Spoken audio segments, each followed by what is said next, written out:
Hello everyone, welcome to sweet memories. Upcoming రివ్యూలోకి వెళ్ళిపోదాం. అమర్కి గతం గుర్తొచ్చిన ఆ విషయాన్ని ఎవరికీ చెప్పకుండా నటిస్తూ బాగీ దగ్గరికి వచ్చి బాగీని నిలదీస్తారు. అసలు ఎందుకు బాగీ? నాకు నా భార్య పిల్లలు గుర్తొచ్చారు. నువ్వు అండ్ బుజ్జమ్మ ఎవరు? నేను నిన్నెందుకు ఇంత దగ్గరగా ఫీల్ అవుతున్నాను? నీపై నాకు ఎందుకు ఇంత ఫీలింగ్స్ వస్తున్నాయని అడుగుతారు అమర్. కానీ బాగీ మాత్రం టైం వచ్చినప్పుడే మీకు అన్నీ తెలుస్తాయి సార్ అని చెప్పి స్కిప్ చేసేస్తుంది.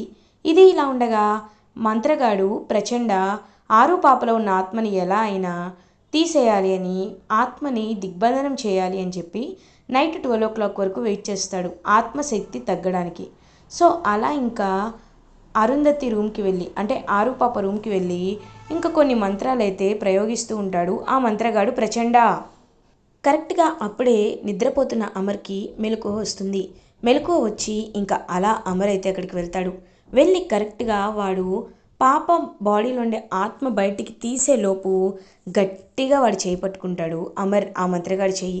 ఒక్కసారిగా మంత్రగాడైతే షాక్లో ఉండిపోతారు. ఇంకా వెంటనే అలా అమర్ అయితే వాడి చెయ్యి గట్టిగా విరిచి, వాడి కమండలాన్ని విరిచి వాడిని బాగా కొడతాడు. నువ్వేదో మంత్రగాడివని కాదు, ఈ ఇంట్లో ఏదో పూజలు చేస్తావని మనోహరి నిన్ను పిలిపించింది. అలాంటిది నువ్వు నువ్వు ఇలా చేస్తావా? నిన్ను ఇలా కాదు అని చెప్పి ఇంకా అలా చాలా అంటే చాలా గట్టిగా కొడతాడనమాట అమర్. అప్పుడే బాగి రాతోడు వీళ్ళందరూ కూడా వచ్చేస్తారు. ఏమైందండి అని అడుగుతుంది బాగి. బాగి, వీడు కావాలనే మన ఇంట్లోకి వచ్చాడు. వీడు స్వామీజీ అని మాయ మాటలు చెప్పాడు, కానీ వీడు స్వామీజీ కాడు, వీడు ఒక మంత్రగాడు అని చెప్పేసరికి ఒక్కసారిగా షాక్లో ఉండిపోతుందనమాట. వెంటనే బాగి ఇంకా అలా ఆయనకి నిజం అర్థమైందని చాలా హ్యాపీగా ఫీల్ అవుతుంది. రేయ్, ఇంకొకసారి ఈ ఇంటి అంచుల వైపు చూసినా ప్రాణం తీస్తా పోరా అని చెప్పి గట్టిగా బెదిరించి అక్కడి నుండి వెళ్ళిపోతారు అమర్. ఇంకా మంత్రగాడు ఏమీ చేయలేక అక్కడి నుండి వెళ్ళిపోతాడు. భుజం ఇదంతా చూస్తూ అమర్ని వచ్చి హక్ చేసుకొని, థ్యాంక్ యూ సో మచ్ నాన్న, మీరు నన్ను కాపాడకపోయింటే నేను ఇక్కడ ఉండేదాన్నే కాదు, ఈ ఇంట్లో ఉండేదాన్నే కాదు అని పాపం హ్యాపీగా ఫీల్ అవుతుంది. భుజమ్మ, నువ్వేం కంగారు పడద్దు, నేనున్నాను కదా, నేను నిన్ను చూసుకుంటాను అని పాపం గట్టిగా చెప్తాడు అమర్. ఇదే ఇలా ఉండగా మార్నింగ్ అవుతుంది. అమర్ అలా ఇంక కిందికి వచ్చి మనోహరి వైపు గమనిస్తూ ఉంటారు. అసలు ఈ మనోహరి ఈ ఇంట్లో ఎందుకు ఉందో నేనే తెలుసుకోవాలి, ఎలా అని ఆలోచనలో పడితే అప్పుడే కరెక్ట్గా ఇంకా మనోహరికి ఫోన్ కాల్ వస్తుంది. ఫోన్ కాల్ రావడంతో పక్కకి వెళ్తుంది. హలో, వచ్చేసావా? ఇదిగో ఇప్పుడే వస్తున్నాను అని చెప్పి ఇంకా మనోహరి బయలుదేరుతుంది. అసలు ఈ మనోహరి ఎక్కడికి వెళ్తుంది, ఏం చేస్తుంది? ఖచ్చితంగా మనోహరి గురించి తెలుసుకోవాలి అని చెప్పి చాలా గట్టిగా డిసైడ్ అవుతాడనమాట. ఇంకా అలా అమర్ అయితే సో అలా ఫాలో అయి వెళ్తూ ఉంటే మనోహరి ఏమో రణ్వీర్ని కలుస్తుంది. రణ్వీర్ని చూసి ఒక్కసారిగా షాక్ అవుతారు అమర్. ఇదేంటి, వీడింటికి మనోహరి ఎందుకు వచ్చింది? అంటే మనోహరి నా శత్రువా అని ఆలోచనలో పడతాడనమాట అమర్. ఇంకా వెంటనే మనోహరి, చూడు, నువ్వు నన్ను ఎందుకు పిలిచావు అని అడుగుతుంది. ఎందుకంటే నువ్వు ఆ ఇంట్లో వెళ్ళి బాగానే సెటిల్ అయిపోయావు, అమర్కి లవర్గా ఉంటున్నావు, కానీ ఇక్కడ జరుగుతుందేంటో నీకు పూర్తిగా అర్థం కావటం లేదు. అక్కడ కేస్ కోర్టులో ఎలా నడుస్తుందో నీకు తెలుసు కదా. ఇప్పుడు నేను గనక అంజుని సబ్మిట్ చేయకపోతే నా పని అయిపోయినట్టే, కాబట్టి నువ్వు త్వరగా అంజుని తీసుకురా అని అంటారు. చూడు రణ్వీర్, అంజు ఏమైనా నిజంగా మన కన్న కూతురా నేను నువ్వు తీసుకురమ్మంటే తీసుకొచ్చేయడానికి అని అంటారు. అయినా ఇదంతా నీ వల్లే వచ్చింది. మనం చక్కగా పెళ్లి చేసుకున్నాం, కోల్కతాలో నేను మహారాజులా బ్రతికేవాడిని, కానీ నీ వల్లే, కేవలం నీ వల్లే నేను నా సర్వస్వం కోల్పోయాను. 6 నెలల పసిపిల్లని నువ్వు అనాథ శరణాలయంలో వదిలేసి వెళ్ళిపోయావు. ఒక్కసారిగా అమర్ అదంతా విని షాక్లో ఉండిపోతారు. ఏయ్ రణ్వీర్, ఇప్పుడెందుకు పాతవన్నీ తీసుకొస్తున్నావు? అంజున నీ కూతురు అని కోర్టులో ప్రూవ్ చేసుకున్నావు కదా, తీసుకువెళ్లాల్సింది నీ బాధ్యత. ఇంకా హెల్ప్ చేస్తున్నందుకు నువ్వు సంతోషించాలి అని అంటారు. అవును, నీలాంటి దాన్ని చేసుకున్నప్పటి నుండి నేను చాలా సంతోషంగా ఉన్నాను. ఛీ, నాలాంటి పరిస్థితి ఎవరికి ఎవరికి రాకూడదు అని చెప్పి ఇంకా అలా రణ్వీర్ వెళ్తూ ఉంటే, చూడు, నీకు నేను ఇస్తున్న టైం ఒకటే, అది ఏంటి అంటే నువ్వు ఖచ్చితంగా నిజాన్ని అంజు నా కూతురుగా నువ్వు అప్పచెప్పాలి, లేకపోతే నీ గురించి అంతా నిజాలు వచ్చి చెప్పేస్తాను అంచేలా గట్టిగా స్ట్రిక్ట్గా చెప్పి అక్కడి నుండి వెళ్ళిపోతాడనమాట రణ్వీర్.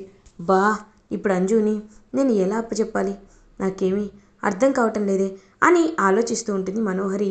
ఇంకా మ్యాటర్ అంతా అర్థమైపోయిన అమర్ ఏం చేస్తాడంటే ఇంటికి రీచ్ అవుతాడు. మనోహరి, నీకు ఆల్రెడీ పెళ్ళయింది, అయినా నన్ను పెళ్లి చేసుకోవాలనుకుంటున్నావు.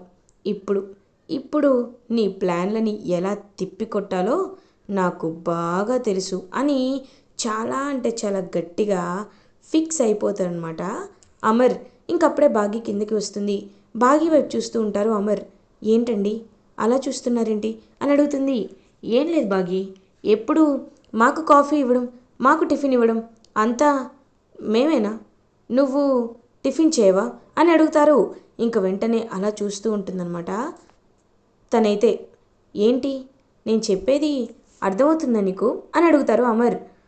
అది కాదండి అంటే అని అనేలోపు, ముందు నువ్వు ప్లేట్ తీసుకురా, నీకు నేను హ్యాపీగా భోజనం తినిపించాలి అని ఇంకా అలా అమర్ అయితే హ్యాపీగా భోజనాన్ని తినిపిస్తూ ఉంటారు బాగీకి. అప్పుడే వచ్చిన మనోహరి ఇదంతా చూసి ఒక్కసారిగా షాక్లో ఉండిపోతుంది. ఇంక వెంటనే తన వైపు చూస్తూ, నేను చూస్తుంది నిజమా అబద్ధమా? అమర్, ఏం చేస్తున్నావు అమర్ నువ్వు? బాగీకి నువ్వు భోజనం తినిపిస్తున్నావు ఎందుకు అని అంటారు.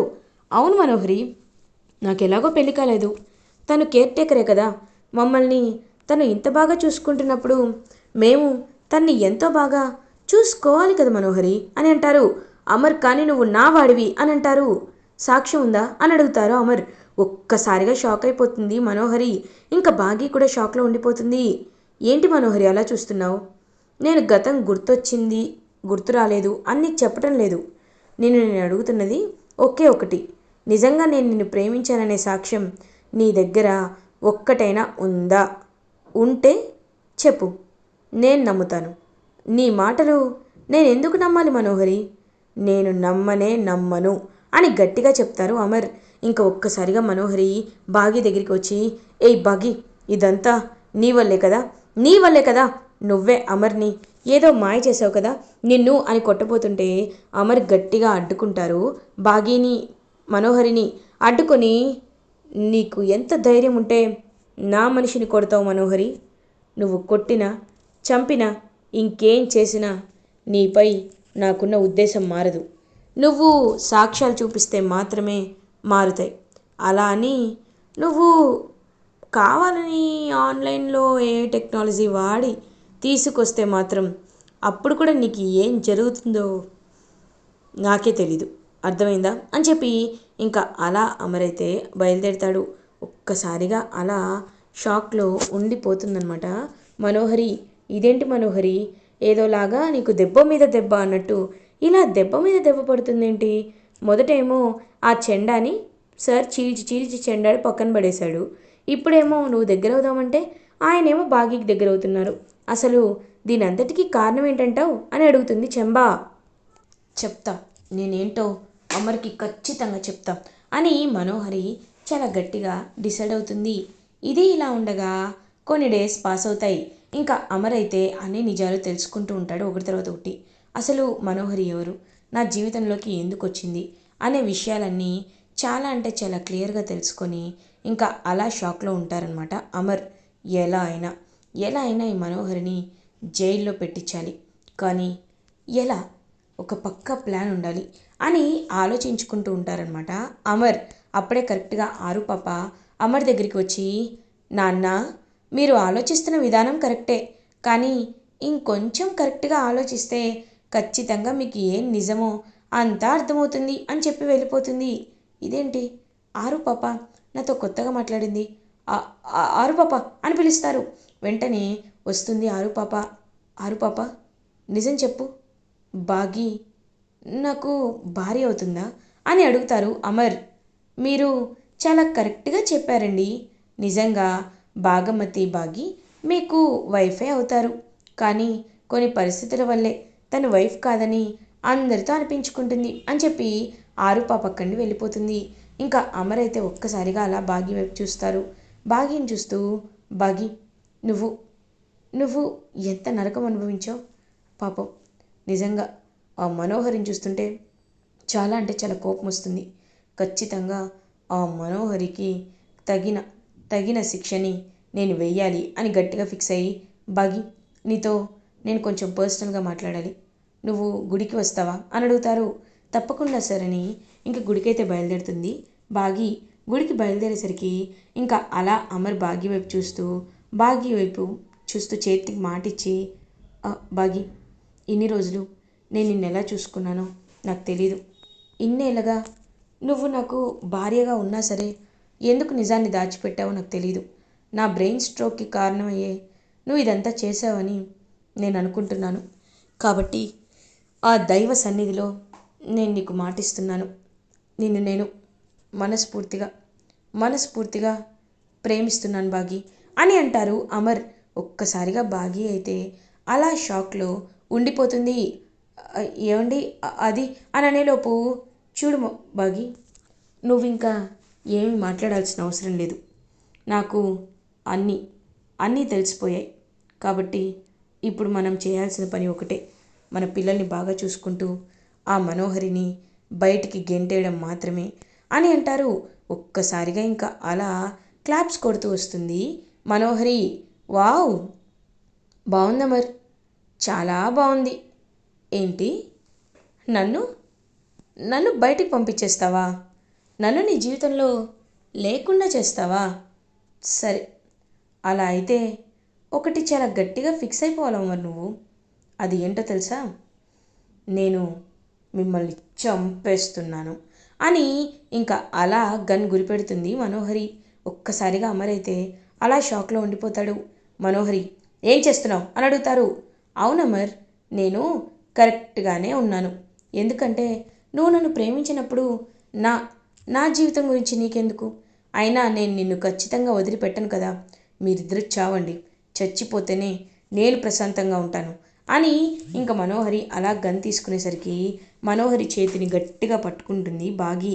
పట్టుకొని మనోహరి చెంప పగలకొట్టి ఇంకా వెంటనే ఆ గన్ని లాక్కుంటుంది బాగి. ఇంకా అలా మనోహరి అప్పటికే రౌడీలను పిలిపించడంతో అమర్ని చంపడానికి ఆ రౌడీలైతే ఇంక ప్లాన్ వేస్తూ ఉంటారు. వెంటనే రౌడీలందరినీ ఇంకా బాగా కొడతాడనమాట అమర్. అలా ఇంకా రౌడీలను కొడతారు అమర్. మనోహరినేమో గట్టిగా ట్రాప్ చేస్తుంది బాగి.